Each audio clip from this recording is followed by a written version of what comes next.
Welcome to another episode of Threads of Enlightenment. As usual, I know that there's a couple of things I feel my guests are showing up with that I personally deem very important. And you guys have heard me say this a million times, but it is me. It is how I feel.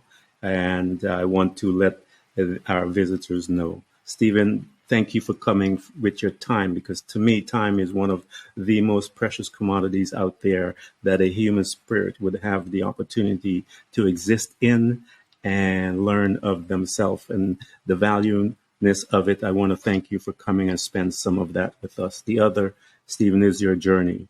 Within that houses wisdom, pain. It houses insight. It houses knowledge. It houses you. And I want to thank you so much, sir, for coming to us and sharing with us here at Threads of Enlightenment. Thank you so much, Stephen, for coming.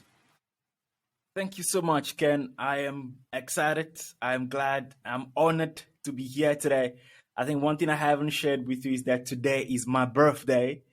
Happy birthday, October, man. So thank you. Thank you so much, Ken. So doing what I'm called to do, doing what I live for, fulfilling my purpose on the day which I was born. I don't think there's any other pleasure than that in the world. So thank you so much for having me. Thank you for enabling me to lend my voice, okay, to the listeners out there. And I just want to say to you, Ken, before we dive in any further, I just want to say that everybody is called, but not everybody is chosen. And for you to be doing what you're doing, and you said it earlier that the time it's one of the most precious commodity that human beings can call on. Time it's derived from eternity, and I think is a privilege that has been offered to mankind. So that we can use it to the best of our abilities to shape and bring things to life. So using your time to be a servant, using your time to create a platform that bring on people that can lend their voice, because we don't know who's listening out there. We don't know what this message is going to do to someone today. So you building a platform such as this, Ken, I just want to say that I respect that, I honor that, and I'm again excited to be on it today. Thank you so much, and happy birthday, man. That is a beautiful thing to have and to live and express and feel in the space of being alive. I tell people there's a difference than when you are living than when you are alive. Is a vast difference. And one is where we are asleep and the other is where you're awake. So talk to us about those things that you are doing quite effectively today, that you are serving others through your ability and the journey that you have been through. Talk to them about some of those things that you have right now. One of the things that I say to them, Stephen, the reason why I ask you to share those things that you have right now is because a creator is always creating. Once that creator is awakened, compliance becomes the enemy of a creator, and we hate to be stagnant. We keep moving. As Bruce would say, water flows. And want to talk to those folks about those things that you have created in your life so far. Yeah, well, it's an ongoing journey, Ken, and I love when you say that every day we are creating. As long as we open our eyes and we breathe, we start creating, because it's the creation is inherent to us. Right? Yes. We can't do anything more but create. So right now, I am proud. I am honored to call myself a speaker and a coach. I speak about life. I speak about business topics. I speak about sales topics. I speak about people releasing their God-given potential and living the way they are supposed to, the way they are called to. When you mentioned earlier that some are alive, but some live, there's a difference between being alive and living. It reminds me of the quote by Frederick Douglass that said that former slaves have been taught how to survive, but they haven't been taught how to live. Right? Yeah. So living for me, which is what I'm doing right now, living for me is fulfilling my life purpose. Purpose is defined as the intent of creation of a thing.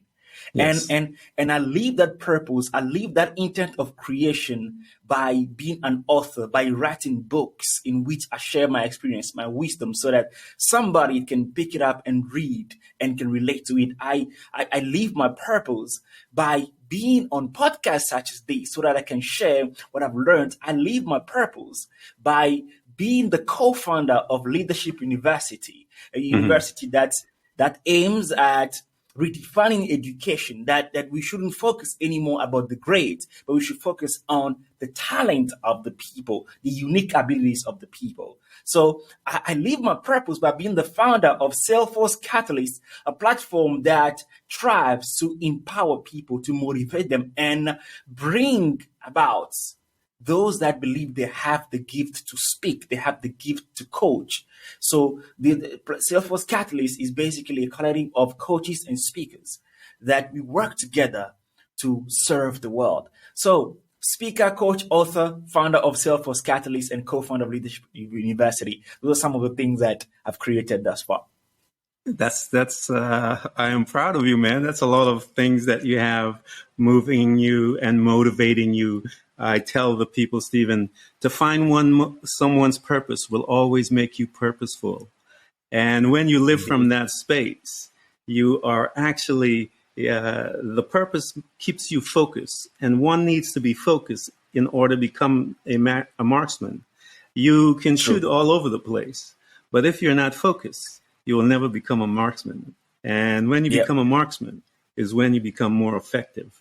And so I want to take you back a little, Steven. I want to go back. I always tell people, let's go back and walk with you, because you've laid out a lot of things that you've created, and that did not happen just one day. That took you some time. It took you some learning. It took you some investigation. And one of the very first places that we find ourselves is, once we are home from the hospital, is our family. That family unit, I call it, from time to time, people look at me and laugh, but I call it the lab, Steven. The lab meaning that mom and dad are experimenting. They're not sure about a few things, but whatever they have discovered, they are positive about that. And they began to deposit things into you and I.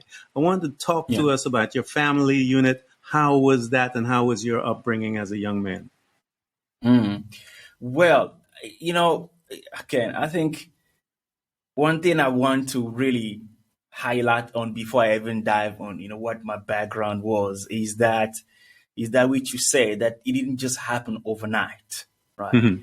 And because it's very easy for us to see the tip of the iceberg and think that's what it is, but we forget that the iceberg, the actual iceberg, is everything that is, the big side that is hidden beneath the water, right?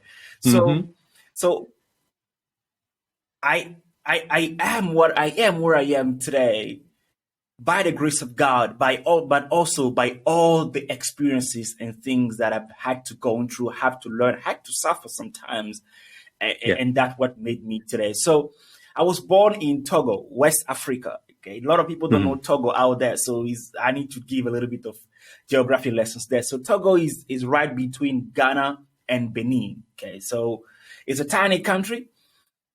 Population right now is about 7 million people. We grew very fast the past 10 years. Just 10 years ago, we were 4.5 million people. Now we're about 7 million. And north to the south, 600 kilometers. East to the west, 180 kilometers. Okay, so if you are listening in the States, then it's pretty much, I think about square space, like in the state of New York, and it's about the size of a country like Netherlands, right? So it's that small. Okay, so So and you know what, Ken? The funny thing is, literally 9 people out of 10 that ask me where I'm from, I always have to give these geography lessons, because it's a country that nobody knows of. No one knows. Okay. Yeah. So why am I emphasizing on that? Because until today, the people in Togo live on less than $1 a day. Wow. Okay. And it's important for me to bring that about, so that I can just depicts the picture in which I grew up. That 2 bedrooms in which my brothers and I share the floor, and my sisters share the living room, and then my mom and my dad were in the other room. Yeah. It's important for me to emphasize on that because that very floor that my brothers and I slept on was the same floor on which we fought with cockroaches and mice for space. Wow. Do you get what I'm saying? So Yeah. even though I have grown in such circumstances on the dusty roads of Togo, walking 10, 15 miles every single day to school, coming back sometimes on empty stomach, for whatever reason, there was just this, I call it spiritual insight. I can use some words on this platform because that's what it is, okay? There was just this spiritual insight that wouldn't leave my spirit, that was whispering to me that I could be, that there is a chance, that even if it's just a spark, that is just a little chance that I could be something more than what my circumstances are putting before me. I love the quote of Nido Kuben, which relates to this. He says that your circumstances, they don't determine where you are or where you'll be, but they merely determine where you start. Yep, I believe so. Yeah, and for me, they definitely determine where I started, because at the age of 18, right after finishing, I finished high school at 15. I was about to do my degree in economics at 18 then. But I looked at my country and I looked at all the things that I dreamt about, and I put them together, and I was like, but this isn't matching. If I remain in this environment, I'm not going to be able to achieve the things that I want, because guess what? A seed is a product of its environment. If the soil is not rich enough, if there's no humidity, if the right temperature is not there, it doesn't matter how awesome that seed is, it will not blossom. Yes. So I took a decision, Ken, to throw myself in a different environment by which the seed that God has implanted in me can blossom and serve the world. Now, that decision, let me tell you, Ken, what followed wasn't easy, because with less than $150 in my pocket, a backpack, a couple of clothes, I left my home country, Togo, to relocate to South Africa, because I had tried Europe. They wouldn't give me a visa. I tried America. They wouldn't give me a visa. So I decided to go to the nearest African country that could offer me opportunities, any opportunities that at least I can start giving birth to that seed. So, look, to go from one side of the continent to the other, it took me about 18 months. And during those 18 months, my family thought I was dead. Yeah, because I didn't have money for food, and I don't have enough to call anybody home and tell them I'm alive. Okay, I mean, I remember, Ken, you might have seen this. You remember those old Nokias that had yellow screen, you can play Snake on it. It had a gum keyboard. Do you remember those? Yeah. and mine didn't have a battery cover, so I would use a rubber band. You know the rubber bands you use to tie money together? I used the rubber bands to hold the battery, and mine didn't have a keyboard as well. So I had a box of matches. Every time I ring, I would take up the matches, and and when the ladies are around, I'd be like, "Excuse me," and I would go press it to take the call. So I mean, look, Ken. Those days, we talk about it, we laugh now, but let me tell you, those days were tough, okay? Because I slept on the street. 2-3 days will pass by with no food, nobody to call my home. And eventually, when I landed in South Africa and I thought that this is my El Dorado, a whole new chapter started. A sharp chapter of struggle, a chapter of suffer. I mean, at a point, I remember I was hawking. I was on the street hawking stand, selling apples, cigarette, any little thing. I was sleeping in a shack. The rent was $25, but I couldn't even afford that rent. In that rent, you had these bodybuilding mice that would come and eat your food and bully you on top. You had the mice that would come and look at you funny. You'd be like, "Hey, what you gonna do? You broke? What you gonna do?" Man. So I would go to my street hawking stand every single day during Hi, so if you can give me a minute of your time, I want to tell you why buying this one apple will make your girlfriend love you more. And listen, I'm saying this because it's very often that when we go through life circumstances, when we go through life challenges, we think that they are there to stay. Yeah. But one of the wisest books I've read says, well, there's a time to reap, a time to sow, a time to laugh, a time to cry. That the tough times never last, but tough people always do. Robert Schuller. Yeah. So even though I was going through those times, for whatever reason, I had my eyes, I had my mind eye focus on the fact that these times are there not to stay. So I wake up, even though I will go to that street hawking stand, sometimes not making one sale and thinking about how I'm going to raise $25 to pay my shack rent. I will go there excited, hungry, smiling like never before. And before I knew it, there was this gentleman that came to me one Wednesday afternoon. I remember as if it was yesterday. He came to me and said, Steve, look, I've been watching you for a while, and it's seemingly you're having a tough life, but you come here every single day as if everything is going well for you. How about you come tomorrow? Come to Massmart. Massmart is a division of Walmart in South Africa. Come to Massmart, and I don't care whether you have the right papers or not. Come for interview. I will give you a job. Wow. I said, okay, really? Okay, all right. What am I going to wear for this interview? Okay, so I went to see this friend pastor of mine that jumped into his wardrobe, gave me a brand new trouser, a brand new shirt, and I wore them as if they were mine.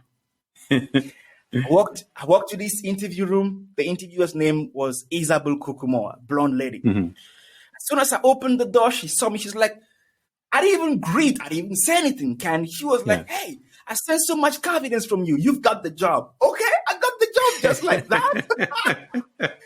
So what's the job? And the job, Ken, the job is to sell vacuum cleaners. But truth be told, Ken, until then I was about 19 going, but I had never seen a vacuum cleaner in my life. Wow. I had never seen one. Yeah, because in Togo, we clean our home with brooms made from palm tree. I had never seen a vacuum cleaner in my life. So I got given a sales script. Yeah. And say, okay, here's how you use a vacuum cleaner. Here's what it is. Look right, this, that. You can, go home and study your sales script. I went home, studied my sales script, learned, add a bit of touch to it, and I came back the following day. From the following day, Ken, I worked for 3 years, nonstop, 7 days a week, 12, 15 hours every day, doing, hi, sir, how are you? Hi, ma'am, how are you? Just give me a moment of your time. I want to tell you why buying this vacuum cleaner will change your family life. Every single day, I did that. And you know what? There's a quote that says that it is those who persevere through difficulties and pain that find themselves with success. Yeah. And I pushed through. And I remember even like those days, because lawfully it's not actually allowed for a person to work that much. I remember the HR manager would come and chase me out of the store or out of the stand. It depends on whatever we are promoting. Yeah. I'll go and hide, wait for her. As soon as she disappears, I'm back on the stand like, hi, sir, how are you? Wait a second. All right? But that's the thing. Hard work pays. Working hard with focused determination, knowing what you want, going after it with all your might, everything you've got, throwing yourself at it as if there's no tomorrow, doing everything you do so that you can change your circumstances, it pays off. Yes, I agree. Monday morning, one day, I got this call that, hey, Steve, listen, we've been watching you for a while, and we've even come there, dressed as casual people investigating why the sales of this particular area are doing so great. And it turns out you are the secret recipe. How about you come at the top of the corporate and come play with us? Come become an area manager. We'll give you a team of 60 people and you'll be in charge of generating $3 to $4 million every single year. I was like, whoa. Wow. What are you talking about? Are you telling me that me, a boy from Togo, that a few days ago was sleeping in a shack? Are you telling me that a boy from Togo that walked on dusty roads? Are you telling me that me, a boy from Togo that had never seen a vacuum cleaner in his life, I'm going to lead 60 people and be in charge of generating $3 million? I'm like, what? And I jumped on it. Yeah. And I jumped on it. I kept the consistency. It's very easy that when we catch a break through a window, because that's what it is. We are off, life present us often enough. Not even with the door, with the window. Is the window of opportunity. You have to discern that is a window and turn it into a door for yourself. Yes. I mean, I love what T.D. Jakes says. He says that God will never give you tables and desks, but He'll give you trees. That it is your role, because He created you with the power, the responsibility enough for you to transform the trees into table and chairs. Yes. Yes. So there I was with my trees, and the responsibility was mine to make chairs and desks out of it, and that's what I did. Ken, 6 months later, they say, hey, listen, all right, you playing too small, come on top. We now give you a team of 300 people, and you'll be making $10 to $15 million of sales yearly. I was like, okay, God is blessing. I am blessed and highly favored. And I did that for a while, and I left. I was like, look, I'm someone that I believe in what Dr. Miles Monroe says, that I will die empty. I will make sure that everything that God has put within me, I will express every bit of it. I'm not going to leave anything behind. What are you talking about? Listen, there's a quote that says that the richest place on earth is not the diamond mines of South Africa. It's not the oil mines of Iran. No, not it is the Gold Coast of West Africa, but it is the cemetery, because it is the place where you found inventions that have never come to life. It is the place where you found CEOs that have never stepped up. It is the place where you found songs that were never sung, books that were never written. So I refuse to give anything that I have in me to the cemetery's feast. I will not be part of that feast. The cemetery can have a feast, but it will not be with my dreams and goals.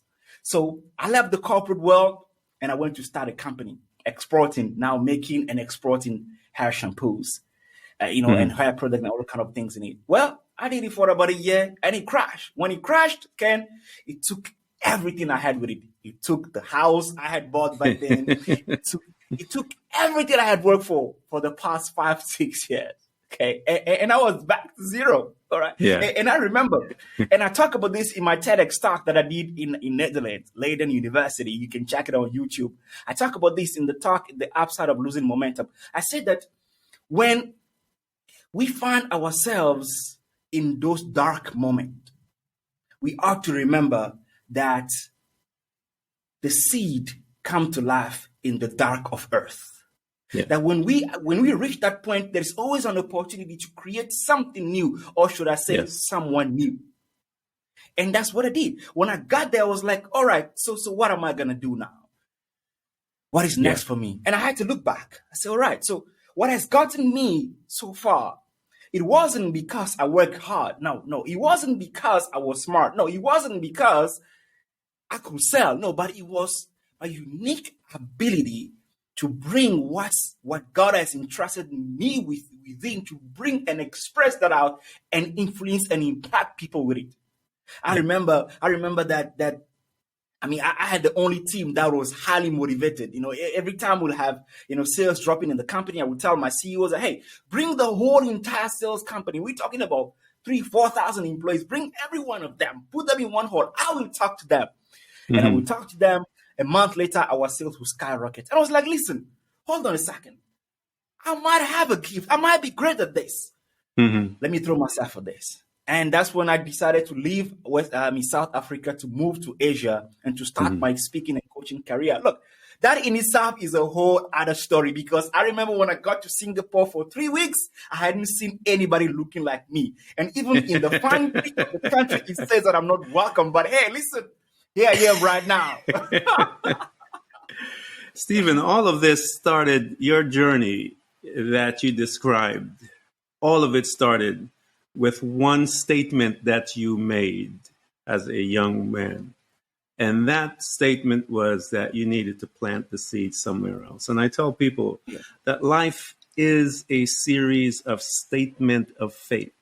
And I use the terminology statement of faith is that I tell them because you believe it. and you believe it so much so that you will take the corresponding actions to make that statement that you made to yourself come to pass. That is power. That is where Yeah. the creator lives. And I tell people the process of creation was darkness first. So when darkness enters your world, that's when you ought to be happy because you are Yeah. about to create something different that you were Yeah. used to. This is Yeah. brand new, and you have to look into your darkness and follow the great creator himself.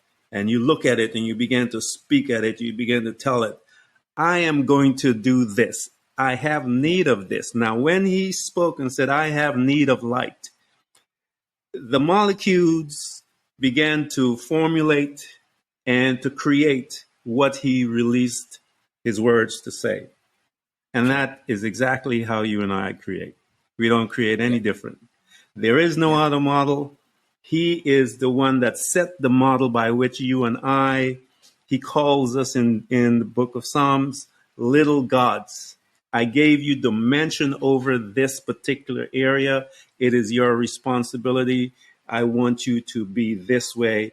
And we had someone that was watching this wonderful relationship between God and his creation. He was jealous of it, and he found a way by which he can usurp that ownership, because it was this statement that he said, I am going to be like God. And he took off to go to heaven. And people think that God had anything to do with casting him out. God didn't have anything to do with that. It was Michael that showed up and say, wait a minute, bro. This is not going down. The Bible tells us, the book of Revelation tells us about this war that took place. And Lucifer was cast out with a third of the angels that sided with him. Jesus made a statement, I saw him like a flashing light bolt. God had nothing to do with this. So I always tell people, I said, don't bring God to that level, because he has nothing to do with that. He's focusing on you. The Bible tells us that he has the plans that he made for you are so numerous, like the sands of the seas, because every crazy mistake you made, he made a plan for you to come out victorious. And that's why I always laugh about people. And here you are moving through, making the places, getting the creation, realizing the force that is in you, housed within. And you are reaching in every time that darkness shows up, and you're moving through it. So here you are, you took the courage, because I try to tell people it takes courage to walk this walk like that. It's a walk of faith. It is not a walk where you see things with your natural senses. It is a walk that you're looking at beyond your natural senses. And many times you don't even see the full picture, but you're creating. The process helps you to bring that picture into focus, and then you begin to call those that are there that you need to bring into, Yeah. come into, have you accomplished. This is what faith is. Once Yeah. you have been released by your words to do your thing, God has already begun to work on the hearts of men and women to bring them in your space. So here Yeah. you are now creating this newness, that you're standing there, you're in Asia, you're looking around, there's nothing that looks like you, no one looks like, I love that. And you are now are going to create right here. Talk to us about that creation, Stephen, because now you're surrounded, you're familiar, your surroundings is unfamiliar, but you have a dream. How did you begin to manifest and bring it into existence while you have this unseen vision? How did you do and bring it into the scene? Yeah. Look, I think 5 years ago when I landed in Asia, with you can pretty much say I landed in Asia the very same way I left my home, because the ultimate currency that I really had was faith. Right? Yeah, It wasn't a couple of $100s. No, that's what it is. Faith is a currency. Faith is the ability to believe in things that don't exist as yet. Like one yeah, of the books says, that calling to things to existence as though they were. right? Yeah. Even though they are not, right? Mm-hmm. So when I landed in Asia, Southeast Asia, about 5 years ago, with a dream burning in my pocket to bring to life, I asked myself a question as to, okay, so here I am faced with this reality, which by the way, let me just put that out there, that on Google, by the way, it looked really good. I needed to put that out there. Okay, that on Google, look on the internet, everything looked very welcoming. All right, I just want to put it out there. Okay, but the reality was a completely different show. Okay, so I just want to highlight here that those that make it, those that are able to get that breakthroughs are those that can adjust and adapt to circumstances the way they find them. Okay, I mean, the quote says that winners are the ones that when they look around for circumstances they can't find them, they create them. Create them. Right. Yeah. So that's what I did. I mean, I first started, attending various network events and trying to sell myself. So here I am, wanted to sell myself as a speaker, whereas a speaker or a coach, whereas I have no actually visible track record to show as such. Now, my background was in business development. I've had the chance, of course, to coach people and stuff on the corporate world, but anything out of that, I had not. So what I have to do was to build relationships. Tell me who you are with, I will tell you who you will become. People that I could learn from, people that could give me windows of opportunity that I could transform into doors. And now, of course, while doing that, I had to keep my business running too, and I had to keep the bills being paid, right? So I had to do what, like my mom always say, do what you've got to do in order to get what you want to get. Okay, so I had to do what I had to do.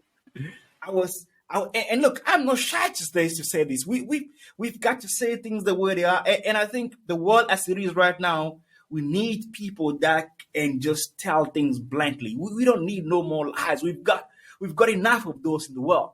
So, I mean, I was a teacher at times, English teacher. Okay, I mean, I teach English. I work with kids just to keep my business going. Do what you've got to do in order to get what you want to get, just to keep my dream brought to life.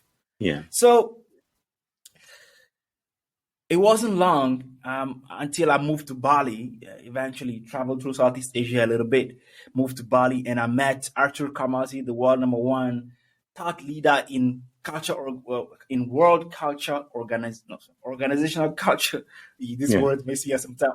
Organizational culture. Yeah, he's the world #1 ranked thought leader in that. And through a conversation, it turns out that our background were very much similar. Then we say, look, I've got this thing I'm working on. It's called the Leadership University. This is the concept. I'm like, this is the story of my life. How about we put that together? And we did.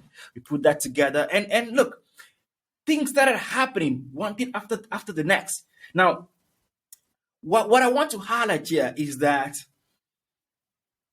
it's very easy for us to get trapped in what is going to be my next step.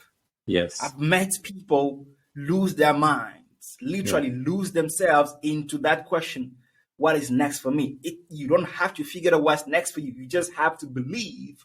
Know what's ahead of you, have a vision, believe in your purpose, believe that you are created with everything in you for you to fulfill that purpose and take a step of faith. Everything will happen. Because once I tap into that way of thinking and believing, I would just meet people one after the next. And, hey, listen, Steve, I love your story. Okay, I've got this gig. How about you come through and speak to a couple of people? And look, I've never been shy to speak for free. Till today, I speak for free when I'm called to. Why? Because it's about service. Yes. Right? Through service, we can be uplifted. Through service, opportunities come. Through service, we can become better people. And you said this in the beginning of the podcast that there's no amount of money that equals the feeling you get when you serve. Yeah. Right. When you serve with no intention to get back. Why? Because when you do that, you sow a seed in the universe that gets back to you eventually. So So after living in Bali for about a year and traveling from there and working on this project, then I moved to Europe. I moved to the Netherlands, and between Netherlands and Portugal. And yeah, from then I can tell you this, Ken, that the rest is history. Yeah, and this is where I am right now. Full-time speaking, full-time coaching. I've got my programs on Growth Boss. How do aspiring coaches or speakers can discover their talent and build the foundation of their business, using the 7 principles and working on the right people, the right marketing, the right aim, the right niche, and so forth. I'm the author of 4 books: Be Transformed, Psychology and Habit of Great Leaders, Things to Do Before You Become a Coach, How to Be an Unforgettable Orator, Craft and Deliver a Speech Everybody Remembers. And look, it doesn't stop. All right, it doesn't stop, and I'm not stopping anytime soon. Okay, so roughly that has been, the journey for me to be where I am today. Good. We're going to talk about how did you get into the books, but I remember you talking about faith. I remember, Stephen, I was studying the subject of faith for a year, and I was in it. I love, I'll take a topic out of the Bible and I'll work with it for about a year or so, digging deep. And my intention was to get the revelation out of the words, that it would become a real part of me. I wanted to deposit it into my spirit. And I drove to work one day, and you were talking about faith. And to me, when I got this revelation, I realized that we make faith complicated, but faith is very simple. And I'll give it to people through this example. So I had left for work, and I actually had forgotten my wallet. I didn't. For that reason, for some reason that morning, did not bring my wallet. Drove to work, and I'm heading home now. And I have a tendency from time to time of not looking at my gauge, see where gas is and all that kind of stuff. And I ran out of gas, and I'm turning now, and I'm looking up. I looked up, and I'm coming to the stop sign. I said, stoplight actually. And I said, God, I need you. And I told my angels, I said, I need you guys to push me into this gas station, because I got to make it. I literally, Stephen, I'm not joking. I literally felt that people were pushing this. My car was being pushed. And so it pushed me, and I had to go up this little hill in order. And if you run out of gas, you're not going up any hill, No. So I went over to the hill, and I made a right turning into the gas station. I looked across me. Here's a guy coming from the other side of the gas station with his car, and his engine is overheating.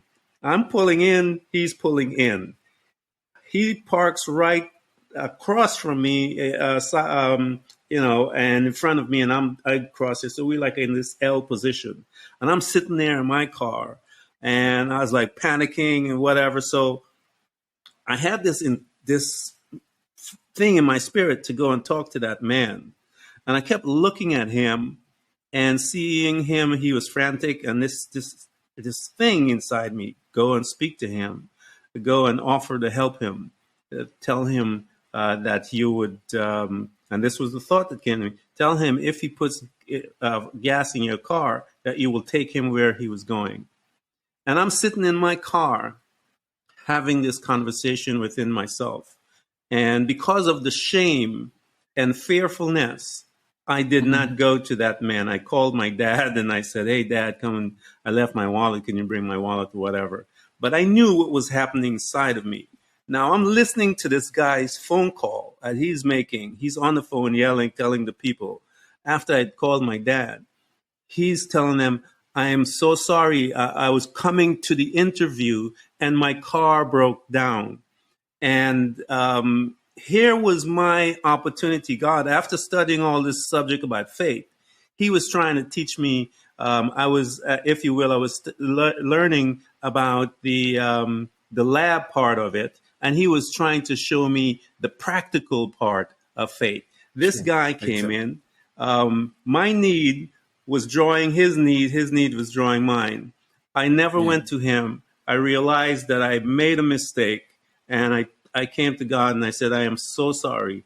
I blew it, because faith That's the walk of faith. Yeah. Your needs are already provided. You have to be in a state of awareness, Stephen, to Yeah. recognize when it shows up. And as you said, Mm-hmm. it doesn't show up sometimes looking like a door. Sometimes it True. shows up looking like a window. Sometimes it's Exactly. just a crack. And you have to be in Yeah. that state of awareness and have that discerning spirit that your Yeah. faith Mm. God has brought you a provision that you're asking for, but it's a little disguised. Now, how Yeah. you interact with that, it's all up to you. And I missed Exactly. it, Stephen. So I know the walk of faith is not as wild and mysterious as people say. You just step out and watch it happen. It will Yeah. happen. So here Yeah. you are, you're moving around Asia, you're dancing all over the place, you're creating, you're causing these things to manifest. How in the world, Stephen, did you have a thought that, you know what, let me write these things down on a piece of paper and call it a book so that I can go and publish this thing now? How did that come about? What type of conversation that brought it out, and the steps that you took to make that happen, Stephen? Because that is something else from this young boy living in a room with his brothers and family on the ground fighting the rat for the food and all of that stuff. And he's here now and traveling all around the world, and he's about to write a book. Talk to me how that came about and the process by which you began to do that. Yeah. So, you know, people talk about, I mean, a lot of people have different perception, or philosophy or view, if you may call it, or opinions on the Bible, for instance. But the Bible as it is, it's first of all a history book, Mm-hmm. right? And a history book that is a collection of different life stories and stories that we can read and draw inspiration from and relate to, Yeah. right?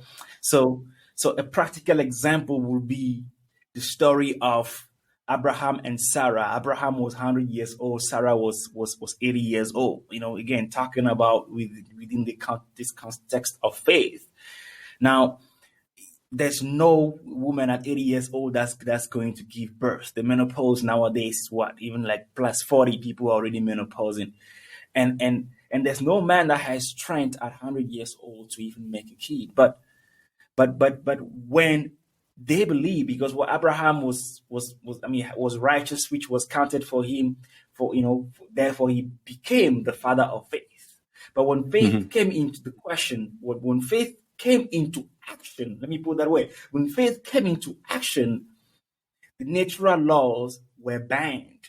It was almost like the Constitution was rewritten, right, Yeah. with the principle of faith. And all of a sudden, an 80-year-old now can give birth, a 100-year-old can give birth. Now, why am I saying this? I'm saying this because whatever you are going through right now, whether you're in Asia, you're in Africa, you are in Togo, or you are in US or New York or Australia, whatever you call it, there is someone somewhere. As a matter of fact, your neighbor, let me not go far, all right? Maybe go into a different continent, yeah. As a matter of fact, your neighbor might be going through something similar. There's an anecdote, in Africa that we were taught when we were kids, and I mean it's now been commercialized and stuff. It's the story of this guy that was in a tree eating mango and was dropping the leftover.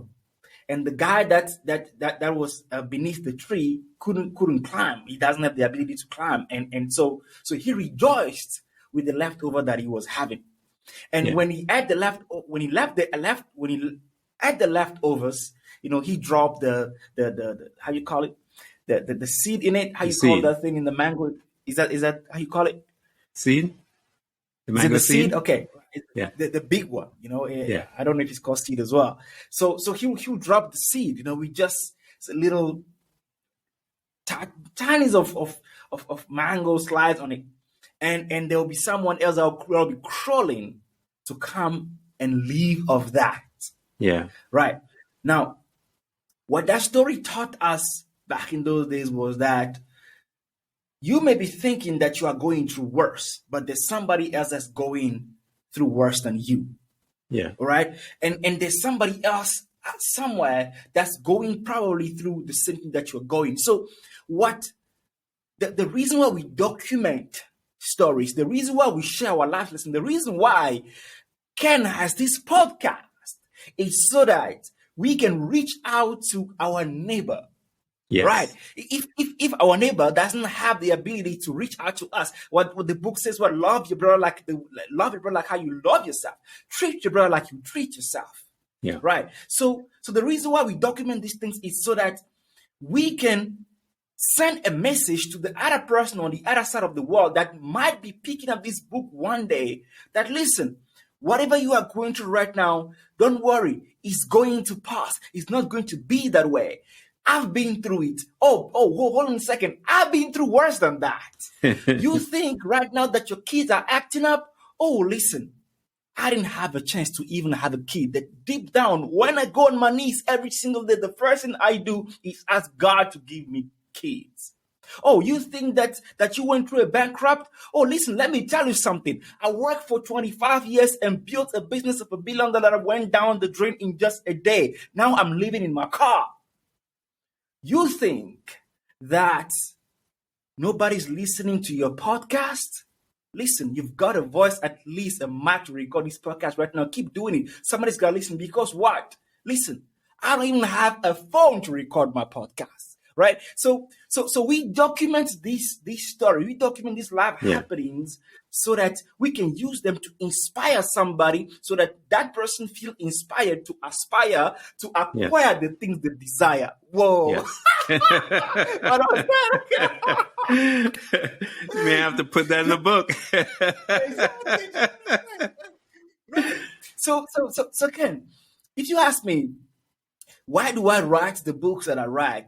That's the first primary motivation behind it. When I wrote Psychology and Habits of Great Leaders, it's a very small book I wrote for young managers because I saw that, look, in the corporate world, not everybody has the privilege to go through a formal training.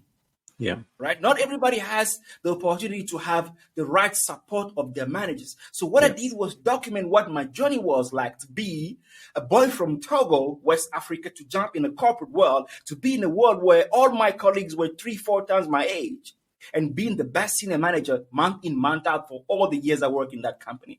How was I able to do that? The thinking behind it, mindset behind it, the strategy behind it. How was I able to talk to my colleagues? How was I able to motivate my team? Those are the things that I put in the book of Psychology and Habits of Great Leaders. And then in the book of Be Transformed, How to Live Free of Fear, Self-Doubt, and Low Self-Esteem, that you can find on Amazon, I talk about how as human beings, we are consistently faced with the 3 toughest demons of mankind. I love the quote of an African proverb that says that the enemies outside can do us no harm if there are no enemies within. And the enemies within are nothing more but the 3 toughest demons, which are fear, self-doubt, and low self-esteem. Notice that when we are tempted, I mean, what the enemy tempts in us, what we are tempting, it's our own fears, is our own emotions, our own feeling of inadequacy that the enemies bring about on from deep within us, and then we act upon that, and then we say, "Oh, he made me do it." Right. So in the book Be Transformed, I talk about how we should be wary of the mindset of lack that govern us, is actually there every single day. And that mindset of lack feeds from those 3 demons. It feeds from the feeling of being unlovable, awkward, incompetent, lack of confidence, low self-esteem. It feeds off the self-paralyzing force that stops you from taking action, self-doubt. It feeds from that feeling of fear, of you thinking that you cannot do, of you keeping in your memory that which you have failed at before, and then thinking that same circumstance will apply in this, the one that you are in now. Therefore, you will not take the action that you are called to take. Right? Just like you, when Yes. you are sitting in that car, waiting Yeah. for that person, right?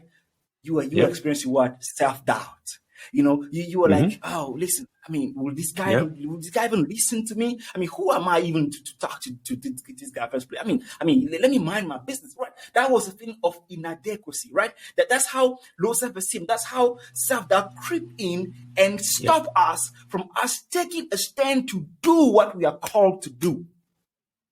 And Exactly. then in my book, Be Transformed, I talk about how we need to be wary of that mindset of lack. Because for me, that mindset of lack was about breaking, like you said before, breaking these invisible chains of lack and poverty from Togo to go into where I am. But for others, it's the mindset of lack in a relationship. For others, it's the Yes. mindset of lack in money management. For others, it's the mindset of lack in discipline. For others, it's the mindset of lack in being focused, or let alone just to dream. Yeah. So I talk about how we can be transformed by the renewing of our mind. Romans Yes. 12:2. Yeah.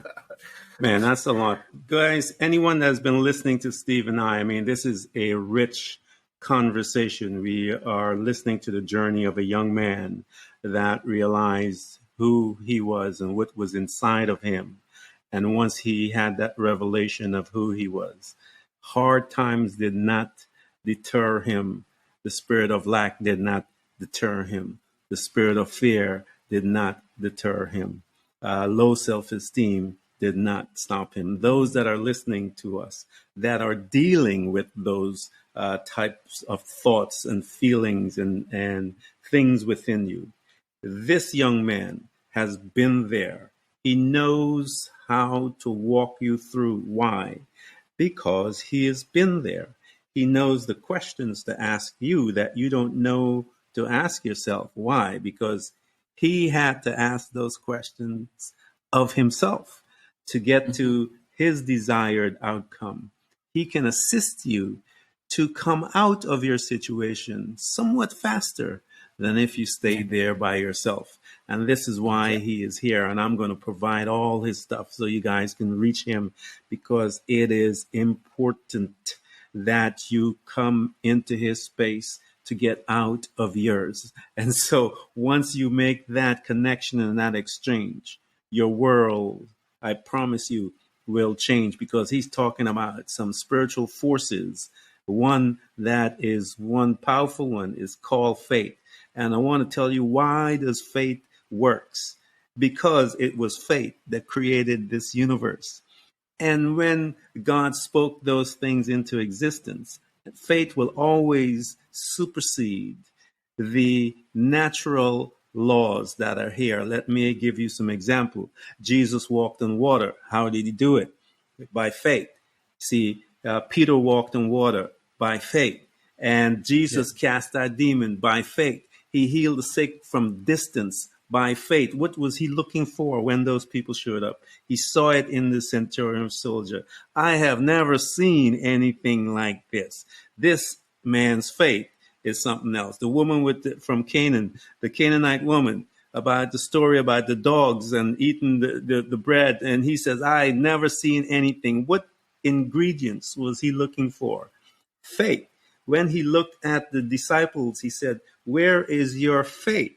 That ingredients, guys, as you're listening to Stephen and I, our conversation, it was the prominent theme that you could have picked up, because that ingredient will change your life. I want you guys to get in touch with him, man, because it is good. Stephen, thank you so much for coming to this Threads of Enlightenment, man. We are honored, sir, to have you in this space. Thank you so much, Ken. Thank you so much for having me. It was a great pleasure, definitely, to be here. I just want to say one last thing. Am I allowed to say one last thing? Yeah. Say what's on your heart, man. Set it out. Ken, I've actually never shared this before, but today is my birthday. We're on a platform. We're talking about faith. We're talking about how we've overcome things, and I want to share this. So every master it doesn't matter how tough you've become, we are continuously tested. We continuously, what faith that cannot be tested cannot be trusted, right? Yes. Our faith is continuously tested. So some things will happen to you sometimes in life where you've never, ever, ever, and I mean literally, you've never ever think, not even imagine that it could even happen to you. What do I mean by that? About a year ago, I was dating this girl that we fell in love, and everything was good. We were together, and she called me and she said, "Hey, listen, Steve, I am pregnant of you." I'm like, "Yo, you pregnant? That's cool, awesome. Gonna be a dad. We're gonna have a family." And I traveled to speak, Ken, and at 3 o'clock in the morning, while I was, I wake up a bit early, I have this long routine that I do, push-ups, everything, just every day, listening to tapes and stuff. At 3 o'clock in the morning, I got a message.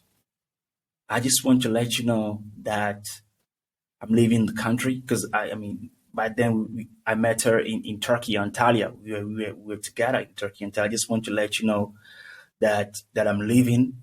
I don't want anything to do with you anymore. And this kid is not your kid." Okay. Now she was 7 months pregnant, Ken, by then. Wow. And let me tell you something, Ken. This, let me tell you something. Like, the phone fell off my hand. It crushed me, literally. It crushed me to the ground. Now, why am I saying this?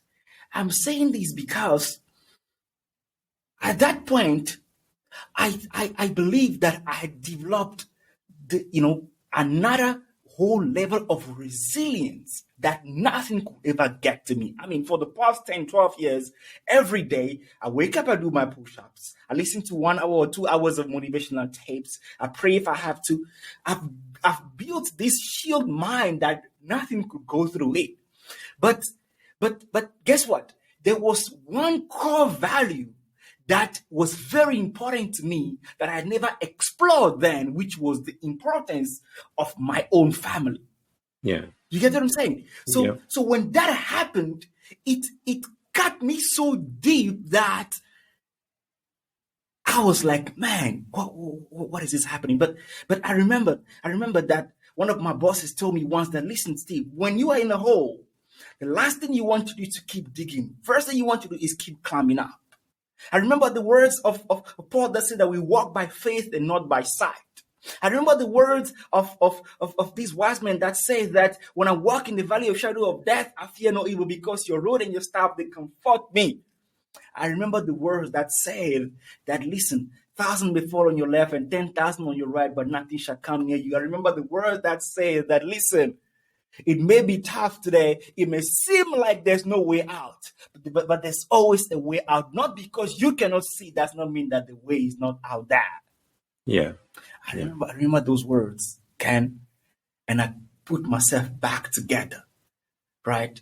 And today, I have contact with this girl. I can see my kid. So I'm trying to put this there out there so that, listen, you gotta understand this, that life is always going to do what life does. Yeah. Okay. But if you have the right way of thinking, if you have the right way of thinking and believing, you can climb back up and Yes. shine your light always. Oh man, thank you for sharing such a powerful story. It is. Again, those that are listening to us, get in touch with Steve, because he will be able to help you guys out, because this is the purpose of Threads of Enlightenment. Enlightenment is for us to help each other out. People are hurting out there. You are in some dark spaces, but that's okay. We have a few people, Stephen is one of them, that have gone through some dark spaces, that have seen some monsters. He's been face to face with a few, and he has the information that will help you to overcome those monsters. They're not that bad, man. If you have someone to walk with you and hold your hands and talk with you, encourage you, lift you up so that you can see the greatness. and that lion tamer that is inside of you that will be able to stand before those monsters and those demons and take authority over them and move through. This young man is here to assist you and to bring you to that space. Again, Stephen, thank you so much, man, for sharing such a precious story. And my prayers go to you and will continue to go to you, that God will lift you even higher and take you, as he said in the scriptures, that man prospered every day. Amen. And so Amen. I pray and I loose the blessing of God, the prosperity of the Father into your life, into your business, into your ministry, into your heart, into your spirit, so that you can change this world. Thank you, my brother. Thank you so much. I receive it. Thank you so much, Ken. Appreciate it. Yeah.